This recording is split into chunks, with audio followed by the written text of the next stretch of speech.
तारीख थी 30 मई साल 1996 और जगह थी तिहाड़ जेल, जहां साजा काट रहे एक बाहुबली नेता के लिए एक चिट्ठी पहुंचती है। चिट्ठी में लिखा होता है कि प्रिय बृजभूषण जी, सप्रेम नमस्कार। आपका समाचार मिला, नए सिरे से जमानत का प्रयास करना होगा। आप हिम्मत रखिए, अच्छे दिन नहीं रहे तो बुरे दिन भी निश्चित ही नहीं रहेंगे। आजन्म कैद की सजा काटने वाले सावरकर जी का स्मरण करें, पढ़ें, संगीत सुने, खुश रहें। मैं शीघ्र आऊंगा, हारिए न हिम्मत, विसारिए न हरि को नाम, जाहे विधि राखे राम, ताहे विधि रहिए। बेहद भावुक और एक कैदी के लिए निजी तौर पर अपने सपनों का पिटारा खोलकर हौसला अफजाई करने वाली ये चिट्ठी किसी और ने नहीं बल्कि उस वक्त के प्रधानमंत्री अटल बिहारी वाजपेयी जी ने लिखी थी। उस वक्त अटल बिहारी वाजपेयी सिर्फ 13 दिन के लिए प्रधानमंत्री बन सके थे। जिस कैदी को जेल से छुड़ाने का वायदा प्रधानमंत्री वाजपेयी कर रहे थे, उस कैदी को आज सांसद बृजभूषण सिंह के नाम से जानते हैं। ये वही बृजभूषण शरण सिंह थे जिन पर महिला पहलवानों का यौन शोषण करने का आरोप लग रहा है, लेकिन केंद्र से लेकर राज्य सरकार तक सब बृजभूषण सिंह को बचाने में लगे हुए हैं। बृजभूषण पर कार्रवाई छोड़िए, जांच छोड़िए, न्याय भी छोड़िए, उसके खिलाफ यौन उत्पीड़न की एक एफआईआर लिखवाने में भी महिला पहलवानों को 3 महीने से भी अधिक का वक्त लग जाता है। लेकिन सवाल यह है कि आखिर बृजभूषण शरण सिंह है कौन? आखिर क्यों प्रधानमंत्री से लेकर भाजपा के मुख्यमंत्री तक सब के सब इस बाहुबली को बचाने में क्यों लगे हुए हैं? बृजभूषण सिंह का दाऊद से क्या संबंध था? कैसे बृजभूषण सिंह देश के प्रधानमंत्री अटल बिहारी वाजपेयी का प्यारा बन जाता है? राम मंदिर आंदोलन में बृजभूषण सिंह को कैसे बड़ा बनाया? कैसे वो बाहुबली बना? और उस इंटरव्यू के पीछे की कहानी क्या है जिसमें बृजभूषण सिंह कहते हैं कि हाँ, मैंने एक आदमी की हत्या की है। इन तमाम सवालों के जवाब तलाशने की कोशिश करेंगे आज के इस एपिसोड में। नमस्कार, मैं अभिषेक सिंह। अयोध्या का एक हिस्सा जहां कभी दलदल और बड़े बड़े जंगली पेड़ हुआ करते थे, जहां कार सेवकों के द्वारा बाबरी विध्वंस के लिए की गई योजनाएं बनाई जाती थी, रणनीतियां तैयार की जाती थी। जब पुलिस कार सेवकों के खिलाफ धरपकड़ कर लिया करती थी, तब वे इसी जगह में आकर छिप जाया करते थे। बाद में विश्व हिंदू परिषद ने इस हिस्से को खरीद लिया और नाम रखा कार सेवकपुरम। इसी कार सेवकपुरम से 15 किलोमीटर दूर गोंडा जिले की एक नवाबगंज नाम की जगह पर 2 मंजिला एक चमकती हुई सफेद हवेली, साफ सुथरे लॉन है और हवेली की शान बढ़ाती महंगी महंगी कारियां। इन सब के मालिक हैं बृजभूषण शरण सिंह। सरयू नदी के पार नवाबगंज में अपनी हवेली से ही 6 बार के सांसद रहे बृजभूषण सिंह करीब 3 दशकों से अपनी राजनीति चला रहे हैं। साल 1957 को नवाबगंज में जन्मे बृजभूषण शरण सिंह ने बचपन में ही अखाड़े की मिट्टी चूम ली थी। उम्र बढ़ने के साथ वह स्थानीय तौर पर एक अच्छे पहलवान के तौर पर जाने लगे। 70 के दशक में केएस महाविद्यालय से मास्टर्स की डिग्री भी ले ली। इसके बाद छात्र संघ के अध्यक्ष के चुनाव होते हैं। इस चुनावों में बृजभूषण ने पहली जीत चखी। कहा जाता है कि छात्र राजनीति के दौरान ही उन्होंने किसी मामले में हैंड ग्रेनेड चला दिया था, जिसके बाद उनका नाम उछला और वो राजनीति में सक्रिय हो जाते हैं। या यूं कहे कि बृजभूषण शरण सिंह की राजनीति की शुरुआत यहीं से होती है। राजनीतिक सक्रियता और पहलवानी से मिली ख्याति ने बृजभूषण का नाम अपने पूरे इलाके में फैला दिया। 80 का दशक आते आते बृजभूषण सिंह खनन की ठेकेदारी करने लग जाता है। इसी दौरान बृजभूषण सिंह की गोंडा जिले की रविंदर सिंह के साथ बैठा उठी हो जाती है। यह 1982 और 83 का वक्त था। रविंदर सिंह गोंडा जिले के एक कद्दावर परिवार से आता था। रविंदर का बड़ा भाई विनोद कुमार इलाके का बाहुबली था, जिन्हें लोग पंडित सिंह के नाम से भी जानते थे, जो आगे चलकर यूपी में मंत्री तक बनते हैं। रविंदर सिंह और ब्रजभूषण सिंह दोनों मिलकर अयोध्या, गोंडा और फैजाबाद के इलाके में ठेकेदारी का काम करने लगते हैं। इसी रविंदर सिंह के चचेरे बाबा का नाम था लाट बख्श सिंह। लाट बख्श सिंह बलरामपुर और गोंडा के इलाके में राजपूत समुदाय के बीच एक बड़ा नाम था। गोंडा के नवाबगंज मार्केट में उनका अनाज वगैरह का व्यापार हुआ करता था। अच्छा व्यवसाय था और खूब सारी कमाई। लाट बख्श सिंह अपनी कमाई का एक हिस्सा रविंदर सिंह को दे देते थे। उस वक्त ब्रजभूषण के पास अधिक पैसा नहीं था, तो पैसे वाला काम रविंदर सिंह के द्वारा हो जाता था।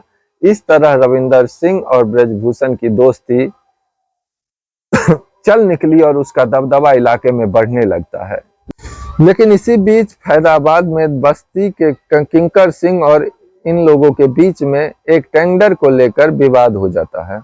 ऐसे ही एक दिन टेंडर को लेकर ही बस्ती के किंकर सिंह और ब्रजभूषण सिंह और रविंदर सिंह के गुट के बीच में फायरिंग हो जाती है। इस फायरिंग में एक गोली रविंदर सिंह को लग जाती है।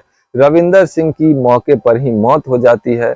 जिस आदमी ने रविंदर सिंह को गोली मारी, उस हमलावर को ब्रजभूषण शरण सिंह ने भी गोली मारकर मौके पर ही निपटा दिया। इस मामले में ब्रजभूषण सिंह पर मुकदमा भी चला, लेकिन सबूतों के अभाव में अदालत से बरी हो जाते हैं। ये किस्सा किसी और ने नहीं बल्कि खुद ब्रजभूषण शरण सिंह ने लल्लन टॉप नाम की एक मीडिया संस्थान को दी गई इंटरव्यू में खुद ही स्वीकार की है कि मैंने पूरे जीवन में एक ही कत्ल किया है, वो भी उसका जिसने रविंदर सिंह को गोली मारी थी। तभी मैंने भी उसे गोली मार दी। हालांकि इस कहानी की पूरी सच्चाई क्या है ये कहना मुश्किल है। इसका कारण यह है कि अफवाहों के बाजार में यह भी कहा जाता है कि रविंदर सिंह को किसी और ने नहीं बल्कि ब्रजभूषण शरण सिंह ने ही मारा था। हालांकि इसे लेकर कुछ स्पष्ट नहीं कहा जा सकता कि सच क्या है, लेकिन ये सच जरूर है कि रविंदर सिंह की हत्या के बाद ब्रजभूषण सिंह और रविंदर सिंह के भाई पंडित सिंह के बीच रिश्ते अच्छे नहीं रहते। एक मामले को लेकर दोनों के बीच में दूरी आ जाती है। हालांकि यही पंडित सिंह आगे चलकर ब्रजभूषण के सामने एक बार फिर लौट कर आते हैं। इसकी कहानी आपको आगे पता चल जाएगी। पंडित सिंह से दूरी होने के बाद ब्रजभूषण शरण सिंह ने अकेले ही ठेकेदारी करने का फैसला किया और अपने खनन के साम्राज्य को आगे बढ़ाया। अब ब्रजभूषण जाना पहचाना नाम हो चुका था। अपने कद को और अधिक बढ़ाने के लिए ब्रजभूषण सिंह ने चुनाव लड़ने का भी मन बनाया। सबसे पहले साल 1987 में अपने जिले में गन्ना डायरेक्टरी का चुनाव लड़ने के लिए पर्चा भर दिया, लेकिन कथित तौर पर इस चुनाव से पहले ही जिले की एसपी ने ब्रजभूषण सिंह को अपने पास बुलाया और पर्चा वापस लेने की धमकी दी। हम इस कहानी की पुष्टि नहीं करते, ये कहानी खुद ब्रजभूषण सिंह ने ही एक इंटरव्यू के दौरान कही।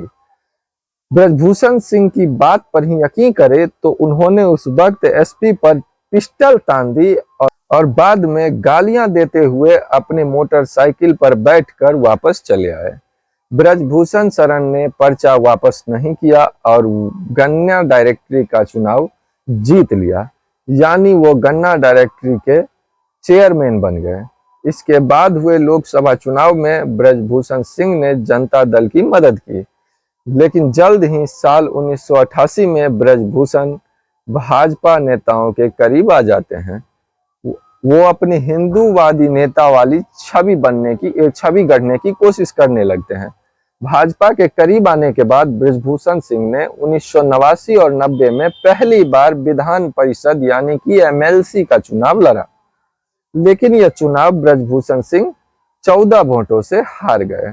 इस चुनाव में ब्रजभूषण को कई बार बलरामपुर से विधायक रह चुके बहादुर सिंह ने हरा दिया। हालांकि इस हार के बाद ब्रजभूषण लोकप्रिय होते चले गए और इसका कारण बना राम मंदिर आंदोलन। ब्रजभूषण शरण सिंह ने गोंडा के साथ साथ अयोध्या में रहने वाले साधु संतों के साथ करीबी बढ़ाई। महंत रामचंद्र परमहंस, महंत नृत्य गोपाल दास, हनुमानगढ़ी के स्वामी धर्मदास समेत तमाम संतों का आशीर्वाद लेकर वो मंदिर आंदोलन में वो सक्रिय हो जाते हैं। यहाँ उन्हें लाल कृष्ण आडवाणी जैसे दिग्गज नेताओं की छत्र छाया मिलती है। आडवाणी की राम रथ यात्रा को जब बिहार में रोककर उन्हें गिरफ्तार कर लिया गया तो उसी समय फैजाबाद प्रशासन ने ब्रजभूषण सिंह को 1 महीने के लिए जेल में बंद कर दिया। इसके बाद आडवाणी जब जेल से छूटे तो उन्होंने अपनी पहली यात्रा अयोध्या से ही शुरू की। इसका फायदा मिला ब्रजभूषण को। ब्रजभूषण गोंडा से फैजाबाद, फैजाबाद से अयोध्या और अयोध्या से लखनऊ तक आडवाणी के सारथी बनकर जाते हैं। ब्रजभूषण शरण सिंह ने लाल कृष्ण आडवाणी के साथ कंधे से कंधा मिलाकर राम मंदिर आंदोलन को संभाला। जन्मभूमि आंदोलन की वजह से ब्रजभूषण सिंह यूपी के पूर्वांचल क्षेत्र में काफी लोकप्रिय हो गए। एक तरफ ब्रजभूषण सिंह ने राम मंदिर आंदोलन का चोला पहना हुआ था तो दूसरी तरफ अपराध की दुनिया में भी साम्राज्य स्थापित करने लगे।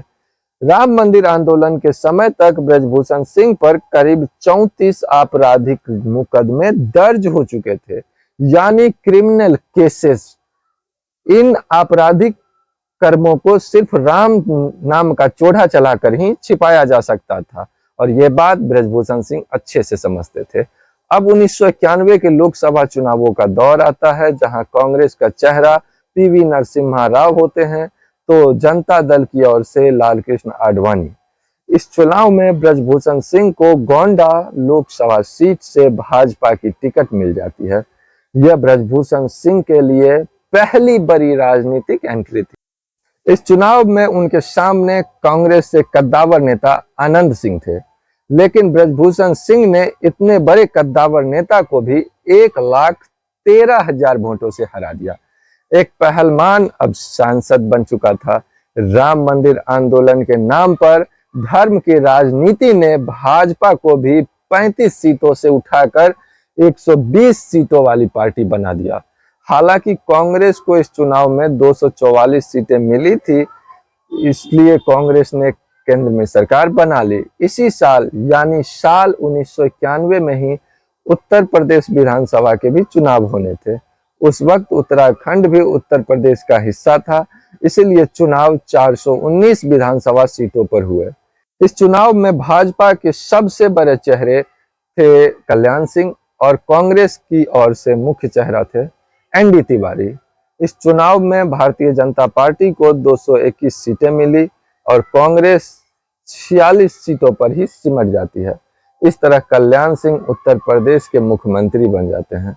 इसी बीच 6 दिसंबर 1992 को भाजपा आरएसएस से जुड़े कार सेवकों की भीड़ ने बाबरी मस्जिद पर हमला कर दिया। बाबरी मस्जिद की पूरी इमारत को ढा दिया जाता है। इस घटना को लेकर ब्रजभूषण शरण सिंह एक इंटरव्यू में बताते हैं कि जब कार सेवकों ने बाबरी मस्जिद पर हमला किया तो किसी के पास कोई हथियार नहीं था। वहां पास में कृष्णा गोयल का काम चल रहा था। हमने स्टोर रूम तोड़ा और कार सेवकों तक रॉड और फावड़ा पहुंचाया। हमने गिराया नहीं, लेकिन रात 10 बजे तक हम वहीं थे। इस घटना को लेकर खुद ब्रजभूषण ये भी दावा करते हैं कि वे इस इलाके से पहले व्यक्ति थे जिन्हें आंदोलन के समय मुलायम सिंह सरकार ने गिरफ्तार किया और बाबरी विध्वंस के बाद सीबीआई ने। आपको बता दें कि भाजपा के वरिष्ठ नेता लालकृष्ण आडवाणी, मुरली मनोहर जोशी और उत्तर प्रदेश के पूर्व मुख्यमंत्री रहे कल्याण सिंह के साथ ब्रजभूषण सिंह को भी सीबीआई ने इस मामले में आरोपी बनाया था, लेकिन 2020 में इन्हें सभी आरोपों से मुक्त कर दिया जाता है। बाबरी घटना के बाद कल्याण सिंह की सरकार को बर्खास्त कर दिया गया। हालांकि भले ही ब्रजभूषण सिंह ये दावा करे कि 1992 की बाबरी मस्जिद वाली घटना के बाद उन्हें सीबीआई ने उन्हें अरेस्ट किया था, लेकिन एक सच ये भी है कि वे इसी साल अपने आपराधिक साम्राज्य की वजह से तिहाड़ जेल में भी होकर आ चुके थे। दरअसल इस साल एक बड़ी आपराधिक घटना घटती है कि ब्रजभूषण सिंह पर टाडा कानून लग चुका था। टाडा कानून का मतलब होता है आतंकियों पर लगने वाला कानून। ब्रजभूषण पर टाडा की वजह सितंबर 1992 में मुंबई के जे हॉस्पिटल में हुई एक गोलीबारी की घटना थी। कहानी यह है कि इंटरनेशनल डॉन दाऊद इब्राहिम के बहनोई इब्राहिम कास्कर को अरुण गवली नाम के एक गैंग के शूटर्स ने मार दिया था। बदले में दाऊद गैंग के छोटा राजन, छोटा शकील, सुभाष सिंह ठाकुर और अन्य लोगों ने 22 सितंबर 1992 के दिन जे हॉस्पिटल में अरुण गवली गैंग के शूटर्स शैलेश और विपिन की हत्या कर दी थी। इस शूटआउट में मुंबई पुलिस के भी 2 सिपाही मारे गए थे। इस केस की जब जांच हुई तो ब्रजभूषण सिंह और उत्तर प्रदेश पुलिस के एक इंस्पेक्टर वीरेंद्र राय पर आरोप लगा कि डॉन दाऊद इब्राहिम के शूटर्स को ठहरने का इंतजाम इन दोनों लोगों ने ही किया था। दाऊद के आतंकियों का साथ देने के कारण ही ब्रजभूषण पर टाडा एक्ट लगा था, लेकिन इन सब के बावजूद ब्रजभूषण 4 साल तक बचे रहे। इन्हीं 4 सालों के बीच में साल 1993 में ब्रजभूषण शरण सिंह ने एक और के कांड को अंजाम दे दिया। इस कांड का नाम था बल्लीपुर कांड। दरअसल गोंडा का ही एक क्षेत्र है डुमरिया डीह। यहाँ एक मीटिंग हो रही थी। यहीं पर ब्रजभूषण सिंह के साथ कुछ लोगों ने अभद्रता कर दी। माना जाता है कि ये लोग पंडित सिंह के आदमी थे। वही पंडित सिंह जिसके भाई रविंदर सिंह से कभी ब्रजभूषण सिंह की दोस्ती हुआ करती थी। पंडित सिंह गोंडा जिले के बल्लीपुर के रहने वाले थे। बल्लीपुर गांव के बाहर ही पंडित सिंह का घर था। पंडित सिंह अपने घर के बाहर बरामदे में बैठे हुए थे। अचानक गोली चलती है। इस गोलीबारी से पंडित सिंह बुरी तरह से घायल हो जाते हैं। इस गोलीबारी का आरोप लगा ब्रजभूषण सिंह पर। जब मुलायम सिंह को इस घटना की जानकारी हुई तो उन्होंने एक हेलीकॉप्टर भेजा और एयरलिफ्ट करके पंडित सिंह को लखनऊ इलाज के लिए भिजवाया।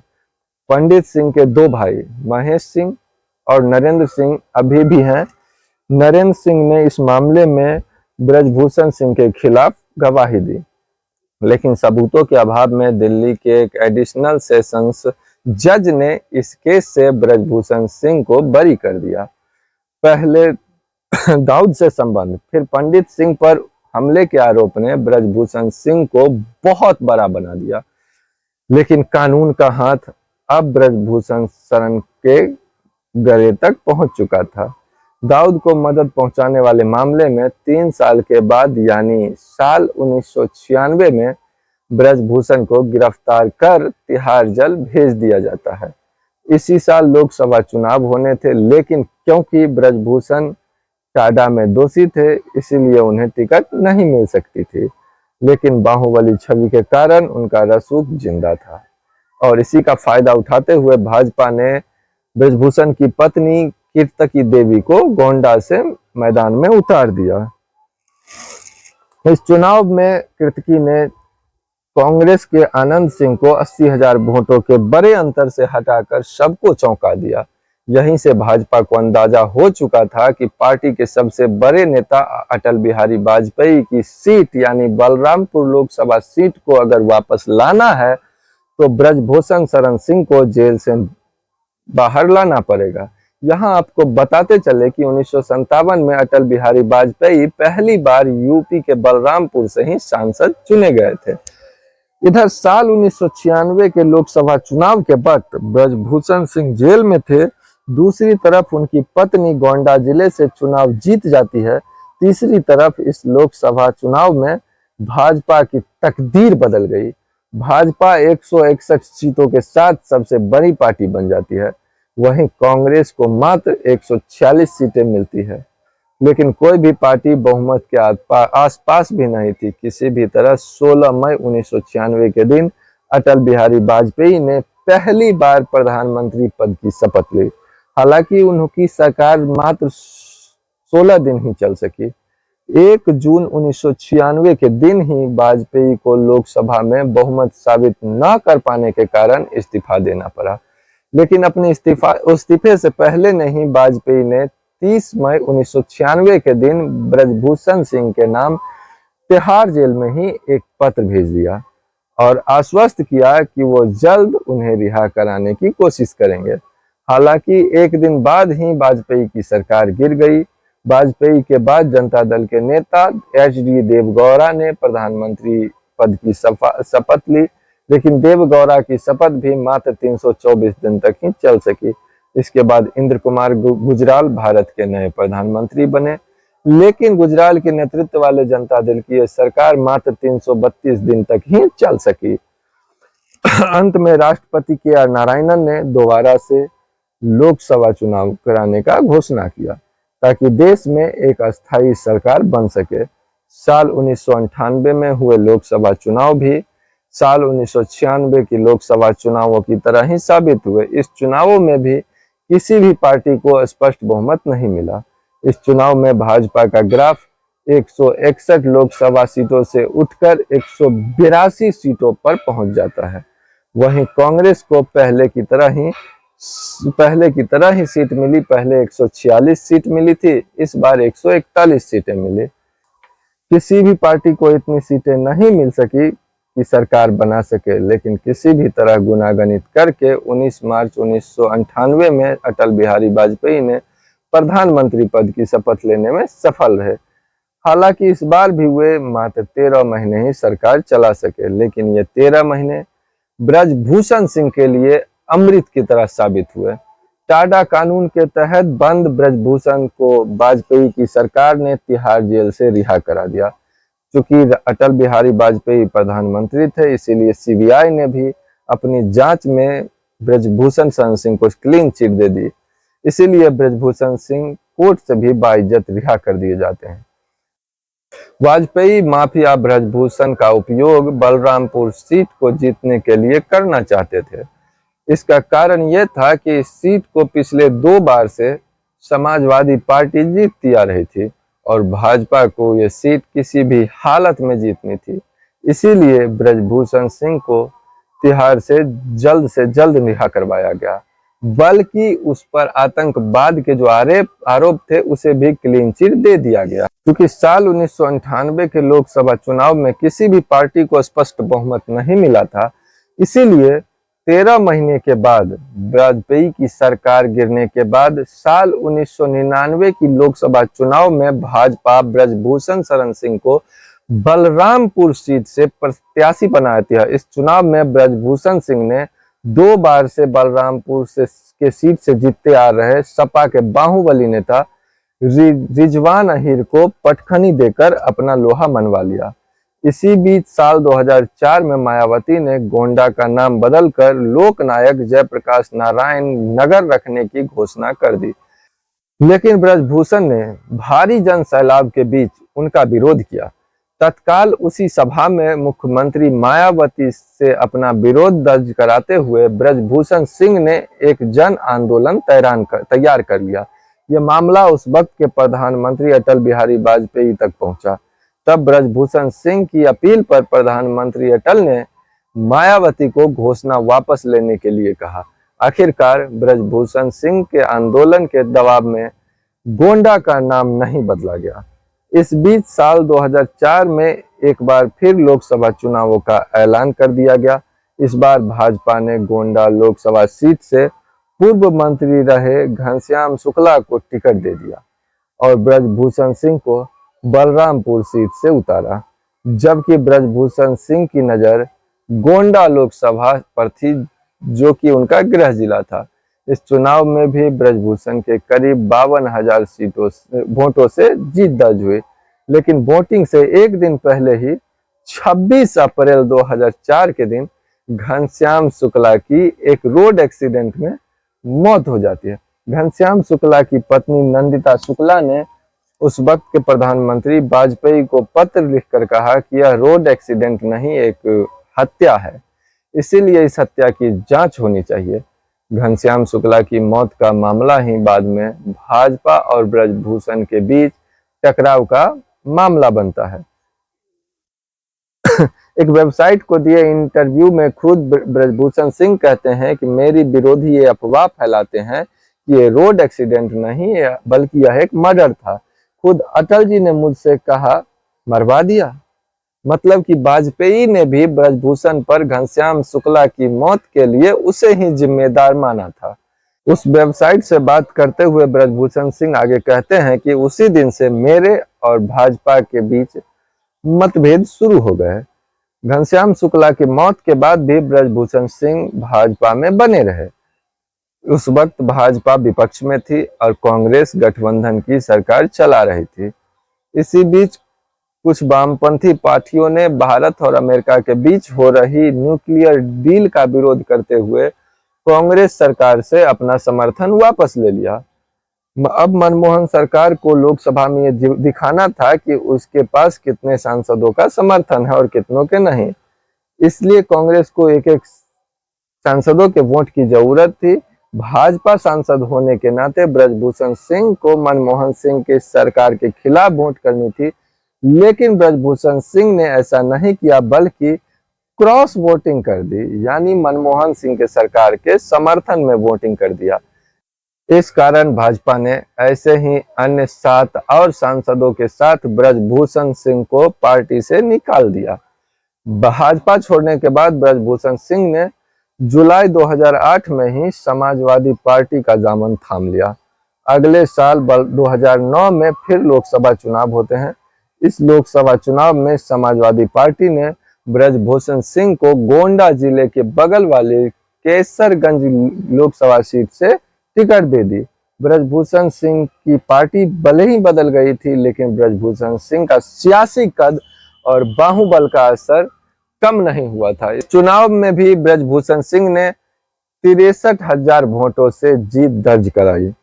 एक बार फिर इसके साथ वो संसद पहुंच जाते हैं, लेकिन समाजवादी पार्टी के साथ भी ब्रजभूषण की वैचारिक मतभेद जल्दी ही शुरू हो जाती है। इस कारण साल 2014 के लोकसभा चुनाव से करीब 6 महीना पहले ही ब्रजभूषण मुलायम सिंह और अखिलेश यादव का साथ छोड़कर दोबारा से भाजपा में शामिल हो जाते हैं। जब 2014 के लोकसभा चुनाव आए तब चारों ओर मोदी लहर थी, इसी की चर्चा थी। ऐसे में सपा ने कैसरगंज लोकसभा सीट पर ब्रजभूषण सिंह के खिलाफ विनोद कुमार सिंह उर्फ पंडित सिंह को चुनाव लड़ाया। चुनाव परिणाम वाले दिन ऐसा भी वक्त आया जब पंडित सिंह ने ब्रजभूषण सिंह पर शुरुआती दौर की काउंटिंग में बढ़त बनाई। कहते हैं कि उनके समर्थक लड्डू भी बनवाने लगे थे बांटने के लिए।